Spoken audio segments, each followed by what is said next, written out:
এই পর্বের শুরুতে দেখা যায় ফেং নিজেকে নিয়ে টেনশনে পড়ে গিয়েছিল। যেহেতু ব্যাকফায়ারের কারণে সে দিন দিন দুর্বল হয়ে যাচ্ছিল, তাই সে চিন্তা করছিল যত দ্রুত সম্ভব এখান থেকে ফিরে যেতে হবে। তখনই ময়ূন তাকে জিজ্ঞাসা করে তার কি খাবার ভালো লাগছে না, কেননা ফেং খাবার সামনে নিয়ে বসে বসে এসব ভাবছিল। ময়ূন তখন ফেংকে বলে যে তার জন্য মিষ্টি আলু পুরি আনবে কিনা। ফেং তখন এসে দিয়ে বলে যে তুমি আমাকে ভালো বুঝতে পারো। এরই মধ্যে সেখানে জুরেন আসে। জুরেন ফেং এর জন্য মিষ্টি আলু পুড়িয়ে নিয়ে এসেছিল। ফেং তো এটা দেখে অনেক খুশি হয়ে যায়।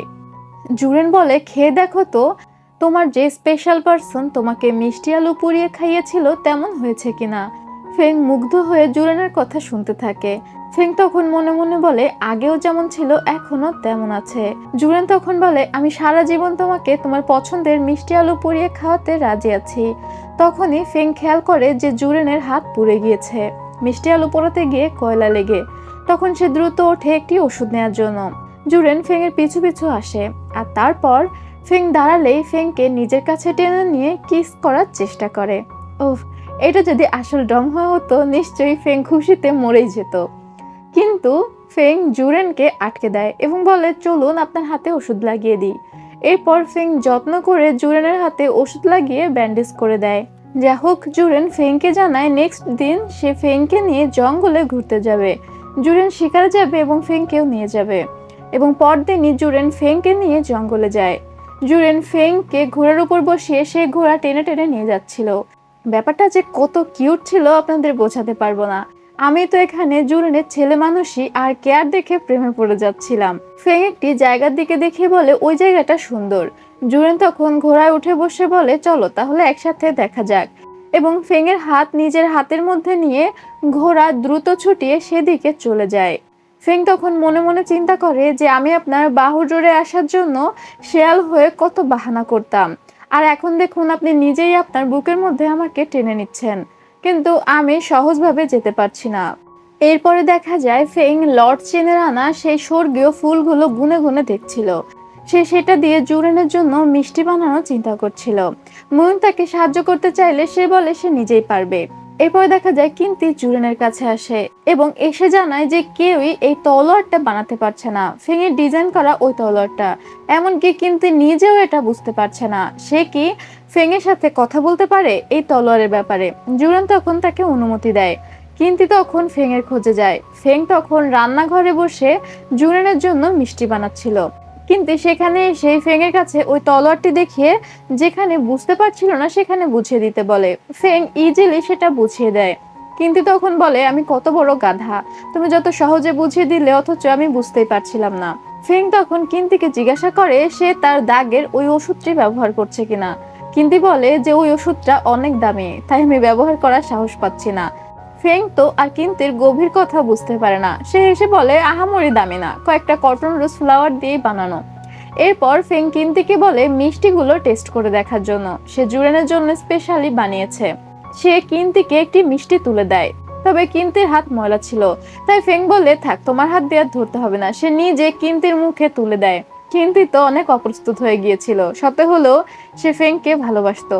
ফেং যখন কিন্তিকে এই মিষ্টি খাইয়ে দিচ্ছিল তখন দরজার বাইরে থেকে জুরেন এটা দেখে ফেলে।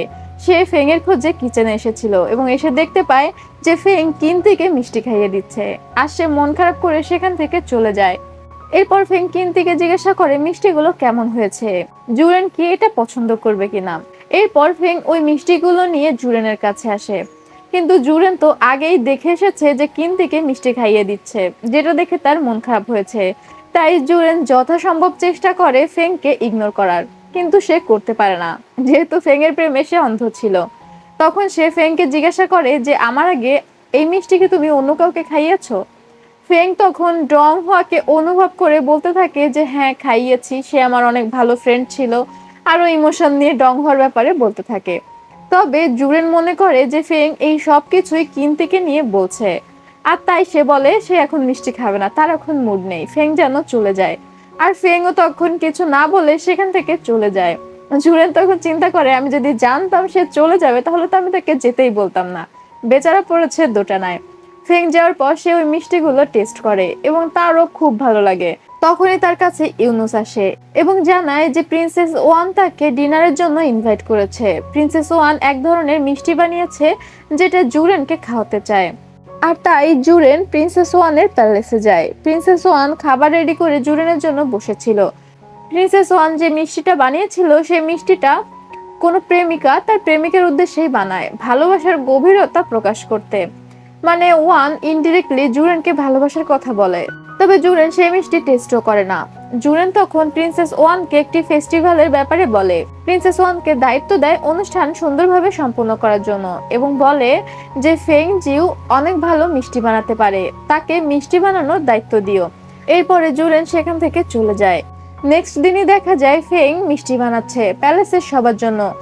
সে মিষ্টিগুলো তুলে মুইনের হাতে দিয়ে বলে সব খাবারের সাথে সাজিয়ে রাখতে। এদিকে প্রিন্সেস ওয়ান সাজানো নিয়ে ব্যস্ত ছিল। সে তার মেয়েড লিউকে বলে যে সব খাবার ঠিক আছে কিনা দেখতে। লিউ যখন সব খাবার ঠিক আছে কিনা দেখতে আসে, তখন সে ফেংয়ের বানানো মিষ্টিতে কিছু মেশানোর চেষ্টা করে। তবে জি হেং সেটা দেখে ফেলে এবং জি হেং লিউকে অনেক বকাবকি করে। সে বলে সে ফেংয়ের মিষ্টিতে কোনো কিছু উল্টাপাল্টা করতে চায় না, তার একমাত্র কাজ হচ্ছে লিংগুইস্টন উদ্ধার করা। এজন্য তার জুরেনের ঘর খুঁজতে যেতে হবে, আর তার আগে জুরেনের বিশ্বাস অর্জন করতে হবে। এজন্য সে এই অনুষ্ঠানটা সুন্দরভাবে সম্পূর্ণ করতে চায়, যাতে করে জুরেনের বিশ্বাস অর্জন করতে পারে। এবং লিউকে শাসিয়ে দিয়ে বলে কোনো রকম উল্টাপাল্টা কিছু করলে সে লিউকেও ছেড়ে কথা বলবে না। এরপরেই অনুষ্ঠানের রাতের দৃশ্য দেখানো হয়, যেখানে জুরেনের মা প্রিন্সেস ওয়ানের অনেক প্রশংসা করতে থাকে অনুষ্ঠানটা সুন্দর করে সাজানোর জন্য। জুরেন তখন বলে যে ফেং জিউ মিষ্টি বানিয়েছে। তবে জুরেনের মা তো ফেংকে তেমন একটা পছন্দ করতো না, যেহেতু ফেং এর ব্যাকগ্রাউন্ড সম্পর্কে জানতো না।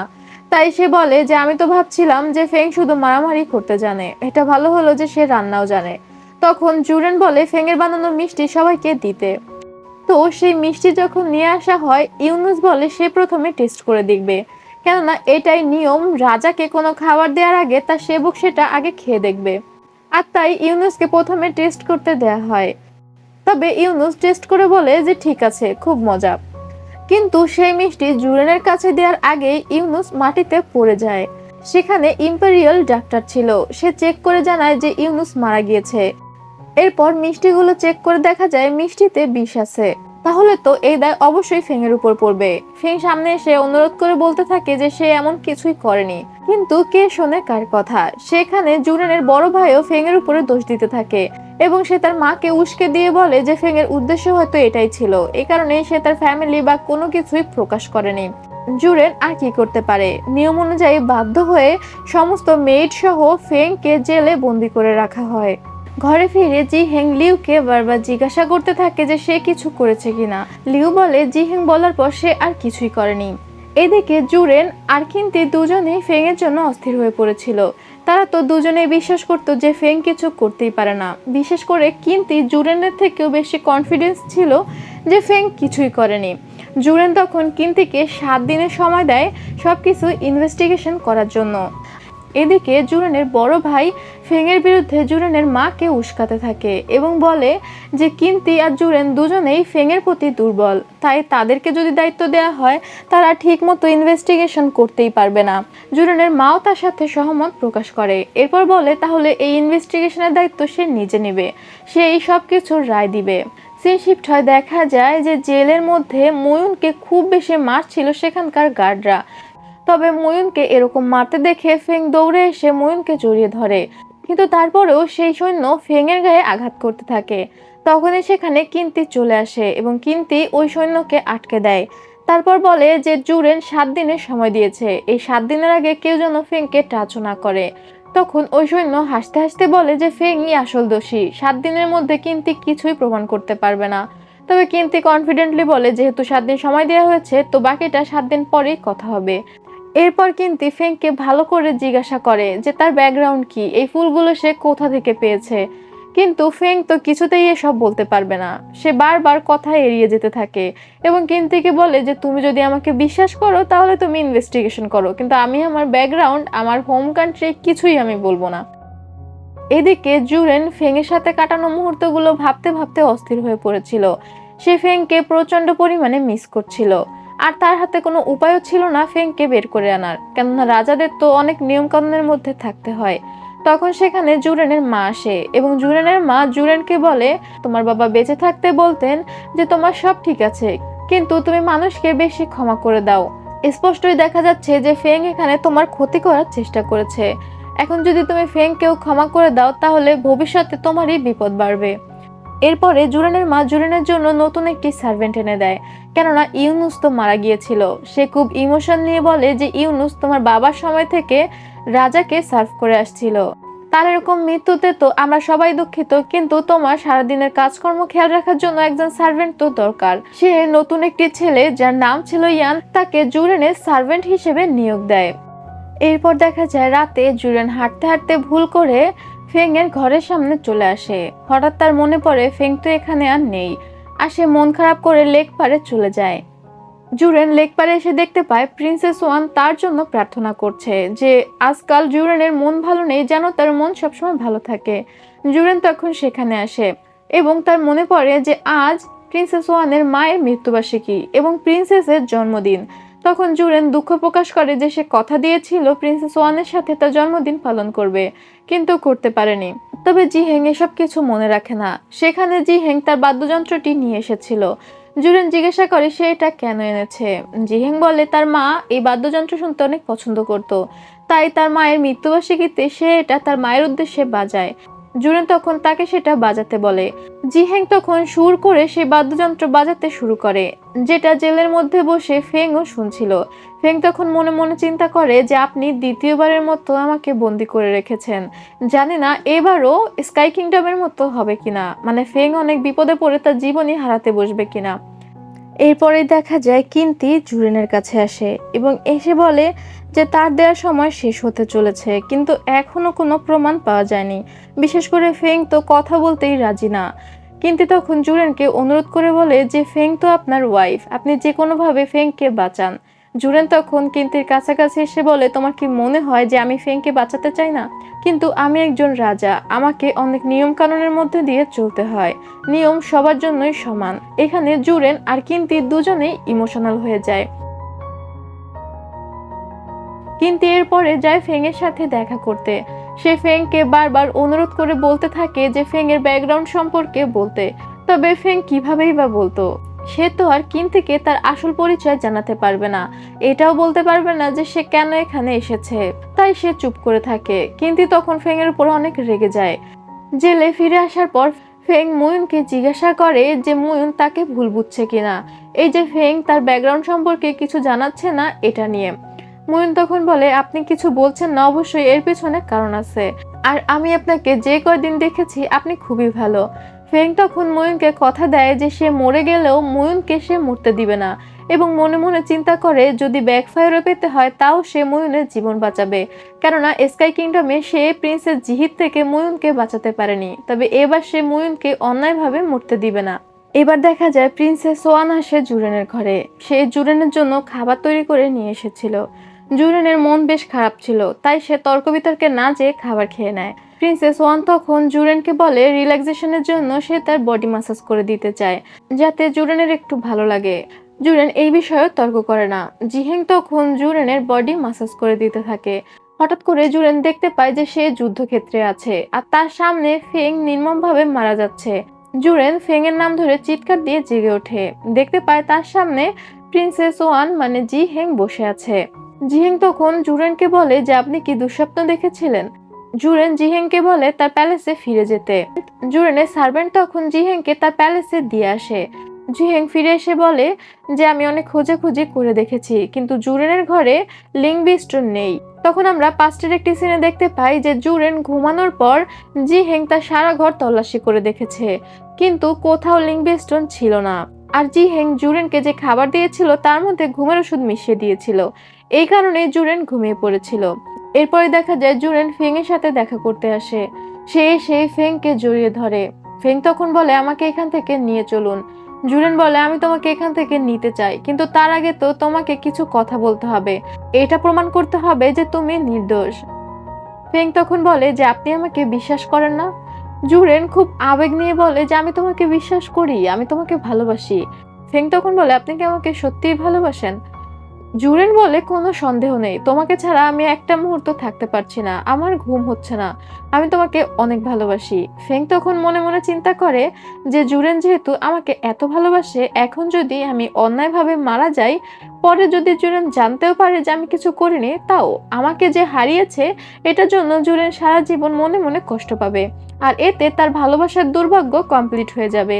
তাই ফেং আরো বেশি সিদ্ধান্ত নেয় যে সে কোনো কথাই বলবে না, আর তাই জুরেন রেগে সেখান থেকে চলে যায়।